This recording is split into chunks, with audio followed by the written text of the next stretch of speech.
የተወደዳችሁና የተከበራችሁ የአገው ሚዲያ ተከታታዮቻችን እንደምን ሰንብታችኋል? አገው ሚዲያ ዛሬም እንደተናንቱ ትኩስና ታማኝ መረጃዎችን ይዘውላችሁ መጥቷል። ሰናይ ቆይታ እንደሆነላችሁ አገው ሚዲያ መልካሙን ሁሉ ይመኛል። ለአገው ሚዲያ አዲስ ከሆናችሁ ሼር፣ ላይክ እና ሰብስክራይብ በማድረግ መረጃው ለብዙሃኑ እንዲደርስ ማድረጋችሁን እንዳዘነጉ ማለት እንወዳለን። በቀጥታ ወደ መረጃው እናልፋለን። በቅድሚያም አርስተ ዜናው እነሆ።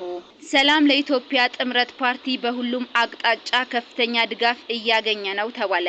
በስፋት የምንተነትነው ይሆናል።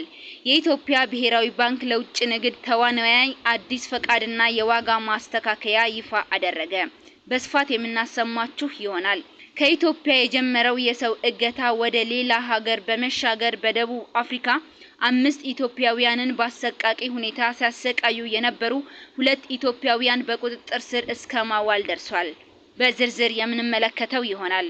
በአሜሪካና በኢራን መካከል የሰላም ስምምነት መሻሻሉን ተከትሎ የነዳጅ ዋጋ ከ4 በመቶ በላይ እንደቀነሰ ተገለጸ። በስፋት እንመለከተዋለን። ዜናው በዝርዝር። ሰላም ለኢትዮጵያ ጥምረት ፓርቲ በሁሉም አቅጣጫ ከፍተኛ ድጋፍ እያገኘ ነው ተባለ።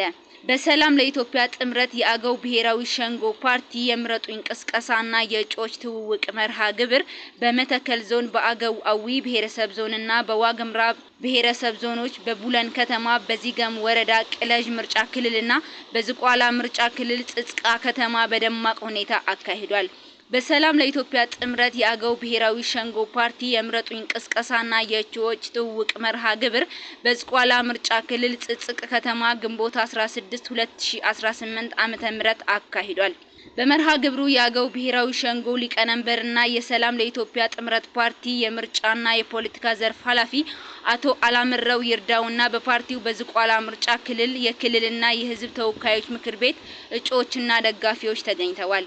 በአገዋዊ ብሔረሰብ ዞን በምርጫ ቅስቀሳና በእጩዎች ትውውቅ መርሃ ግብር ላይ የሚገኙ የሰላም ለኢትዮጵያ ጥምረት ፓርቲ አባል ፓርቲዎች የአገው ብሔራዊ ሸንጎና አገው ለፍትህና ዲሞክራቲክ ፓርቲ ከፍተኛ አመራሮችም በተለያዩ አካባቢዎችና የምርጫ ክልሎች ደማቅ ቅስቀሳ ላይ እንደሚገኙ ታማኝ የአገው ሚዲያ ምንጮች አረጋግጠዋል። የሰላም ለኢትዮጵያ ጥምረት ፓርቲ በመተከል ዞን በቡለን ወረዳ በክቡር ዶክተር መብራቱ አለሙ የሚመራው የቅስቀሳ ቡድን በቡለን ወረዳ ወጣቶች ደጋፊ ና አባላቱ ጋር ባደረገው የምርጫ ቅስቀሳ ህዝባችን ሰላም ለኢትዮጵያ ጥምረት ፓርቲን እንዲመርጡ ጥሪ ያቀርበው ቡናን በመምረጥ ሰላምን ያቅኑ ሲሉ መልእክት አስተላልፈዋል። ሰላም ለኢትዮጵያ ጥምረት ፓርቲ በ7ኛው ሀገራዊ ጠቅላላ ምርጫ ዙሪያ በሽካ ዞን ቴፒ ከተማ ከተለያዩ የማህበረሰብ ክፍሎች ከተውጣጡ ደጋፊዎችና አባላት ጋራ የውይይት መድረክ አካሂዷል። በመርሃ ግብሩ የመክፈቻ ንግግር ያደረጉት ሰላም ለኢትዮጵያ ጥምረት ፓርቲ ውስጥ የየቺ ወረዳ አስተባባሪ የሆኑት ጄቤሳ አሰፋ እንደተናገሩ ሰላም ለሁሉም ነገር ቅድሚያ የሚሰጠው በመሆኑ ለዞኑ አጠቃላይ እድገትና ሰላም በትጋት መስራት የፓርቲው ዓላማ መሆኑን ገልጸው ኢትዮጵያ የሁሉም ብሔረሰቦች መገኛ መሆኗን አስመልክቶ ሰላምን የመተግበርና የመፈጸም ተግባር ያመራሩና የደጋፊዎች ብቻ ሳይሆን የሁሉም ህብረተሰብ መሆኑን ተናግረዋል። ህዝቡ ያለምንም ጣልቃ ገብነት ሰላም ለኢትዮጵያ ጥምረትን እንዲመርጡ የመቀስቀስ ተግባር እየተከናወነ እንደሚገኝም ተናግረዋል። በስፍራው የተገኙት የሰላም ለኢትዮጵያ ጥምረት ፓርቲ ስራ አስፈጻሚና የሞቻ ዲሞክራቲክ ፓርቲ ተቀዳሚ ፕሬዝዳንት አቶ ብርሃን ዘለቀ 7ኛው ሀገራዊ ጠቅላላ ምርጫ በሰላም እንዲጠናቀቅ ታስቦ ውይይቱ ማስፈለጉን ተናግረው በዚህም ምርጫው ፍጹም ሰላማዊ፣ ነጻ፣ ፍትሃዊና ተአማኒ ሆኖ እንዲጠናቀቅ የግንዛቤ ማስጨበጫ ለፓርቲው አባላትና ደጋፊዎች መሰጠቱን ተናግረዋል። በዚህም የህብረተሰቡን ማህበራዊ፣ ኢኮኖሚያዊና ፖለቲካዊ መስተጋባሮችን ለማጠናከር ለቀጣይ እንደሚሰራም ነው የተናገሩት። የሰላም ለኢትዮጵያ ጥምረት ፓርቲ አባል የሆኑት አለማየሁ ሻሬው በበኩላቸው አንድነታችንን በማስፈን የአካባቢውን ችግር በመለየት ፓርቲው የልማት ቁጭት የፈጠረው ፓርቲ እንደመሆኑ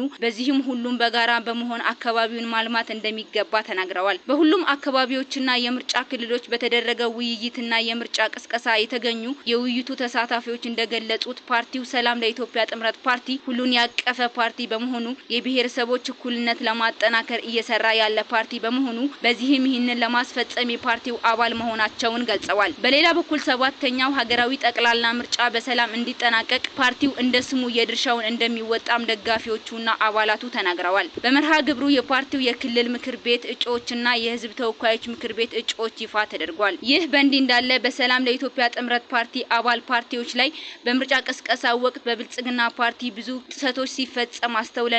የተፎካካሪ ፓርቲ አባላቶችን ማሰር፣ እጩ ተወዳዳሪዎችን ማስፈራራትና ማሰር፣ የእጩዎችንና የምርጫ ምልክት የማስታወቂያ ባነሮችን መንቀልና መቅደድ፣ ሁሉም የንግድ ቤቶች ላይ በአስገዳጅነት የብልጽግና ባነር እንዲለጠፍ ማድረግ፣ የመራጭ ካርድ በብልጽግና አመራሮች መውሰድ ወዘተ በጥቂቱ የሚጠቀሱ ናቸው። አብዛኛውን ጥሰቶች ለሚመለከተው አካል የተገለጸ መሆኑ ሚያዝያ 9 ባወጣው ጋዜጣዊ መግለጫ ለመረዳት ተችሏል። የኢትዮጵያ ብሔራዊ ባንክ ለውጭ ንግድ ተዋናያን አዲስ ፈቃድና የዋጋ ማስተካከያ ይፋ አደረገ። የኢትዮጵያ ብሔራዊ ባንክ የውጭ ምንዛሬ አስተዳደር ቢሮክራሲን ለማቅለልና የንግድ ከባቢውን ለማሻሻል በሚል በውጭ ምንዛሬ መመሪያ ላይ ማሻሻያ ማድረጉን አስታወቀ። በአዲሱ መመሪያ መሰረት የውጭ ምንዛሬና የቁጠባ አካውንት ያላቸው ተቋማት ያለ ብሔራዊ ባንክ ቅድመ ፈቃድ የስራ ማረጋገጫ ሰነድና በሰነድ ማረጋገጫ ክፍያ በባንኮች በኩል ማጽደቅ ይችላሉ።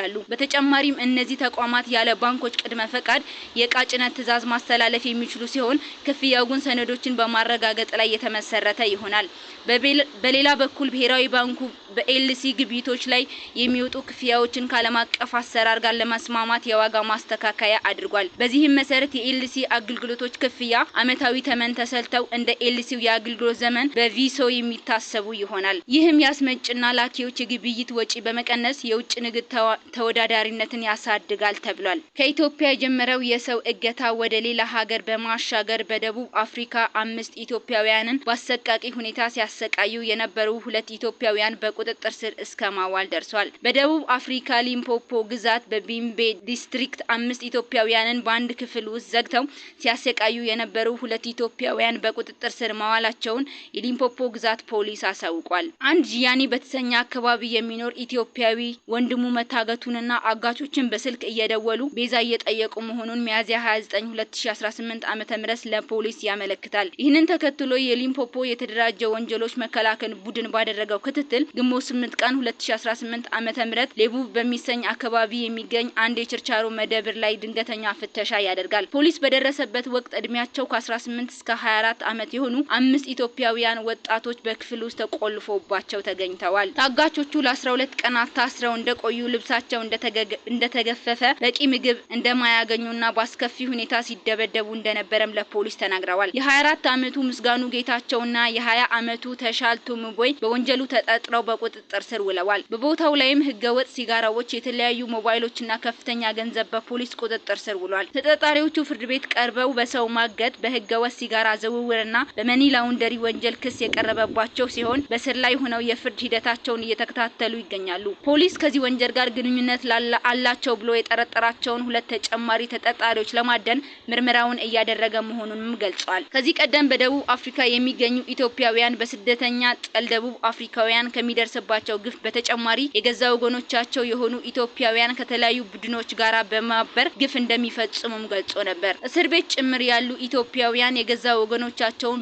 በቅጥረኛ ነፍስ ገዳይ እንደሚያስገድሉ፣ እንደሚያሳግቱና እንደሚያዘረፉ በደቡብ አፍሪካ የሚኖሩ ኢትዮጵያውያን ጠቁመዋል። በአሜሪካና በኢራን መካከል የሰላም ስምምነት መሻሻልን ተከትሎ የነዳጅ ዋጋ ከ4 በመቶ በላይ እንደቀነሰ ተገለጸ። በአሜሪካና በኢራን መካከል የሰላም ስምምነት ሁኔታዎች እየተሻሻሉ መምጣታቸውን ተከትሎ የነዳጅ ዋጋ ከ4 በመቶ በላይ ዝቅ አለ። ይህ የዋጋ ቅናሽ የታየው የአሜሪካው ፕሬዝዳንት ዶናልድ ትራምፕ ዋሽንግተንና ቴህራን ግጭቱ ከመባባሱ በፊት የዓለምን 1/5 ያህል የነዳጅና የተፈጥሮ ጋዝ ጭነቶችን ያስተናግድ የነበረው ስትራቴጂያዊ የሆርሙዝ ሰርጥን በድጋሚ ለመክፈት የሚያስችል ስምምነት ላይ በሰፊው ተደራድረዋል ማለታቸውን ተከትሎ ነው። ምንም እንኳን በገበያው ላይ ከፍተኛ መነቃቃትና ተስፋ ቢታይም በተለይም አሜሪካ በሆርሙዝ ላይ በጣለችው የባህር ኃይል ከበባና የመርከብ ጉዞ እገዳዎች ዙሪያ በሁለቱ ወገኖች መካከል አሁንም ድረስ ጉልህ አለመግባባት አለ። ሮይተርስ እንደዘገበው ሁለቱ ዋሽንግተንና ቴህራን በቅርቡ በተደረጉት ንግግሮች ላይ የመሻሻል ምልክት መታየታቸውን ቢያምንም ዋና ጉዳዮች ግን አሁንም እልባት ሳያገኙ ቀርተዋል። የኢኮኖሚ ተንታኞች ይፋዊ ስምምነት ላይ ቢደረስ እንኳን በፈረሱ መሰረተ ልማቶች፣ በጸጥታ ስጋቶች፣ የባህር ላይ ፈንጂዎች የማጽዳት ስራዎችና የባህር ትራንስፖርት ኩባንያ በቀጠናው ላይ ስራዎችን ለመጀመር መደበኛውን የነዳጅ ፍሰት ለመመለስ ወራትን ሊወስድ እንደሚችል አስጠንቅቀዋል። ይህ የነዳጅ ዋጋ በከፍተኛ ሁኔታ መቀነስ በዓለም አቀፍ ደረጃ በባለሀብቶች ዘንድ ያለውን መተማመን ከፍ አድርጓል። በመካከለኛው ምስራቅ ያለው ውጥረት መረጋጋቱ የዋጋ ንረት ጫና ሊቀንስና የዓለም አቀፍ የንግድ መስመሮች ሊያረጋጋ ይችላል በሚል ተስፋ የኢሲያ ስቶክ ገበያዎችና የአሜሪካ የንግድ አመላካቶች ጭማሪ አሳይተዋል። አገው ሚዲያን ወዳችሁ ስለምትከታተሉንና ለሌሎች እንዲደርስ ሼር ስለምታደርጉ እያመሰገንን በሌላ ዝግጅት እስከምንገናኝ መልካሙን ሁሉ ተመኘን።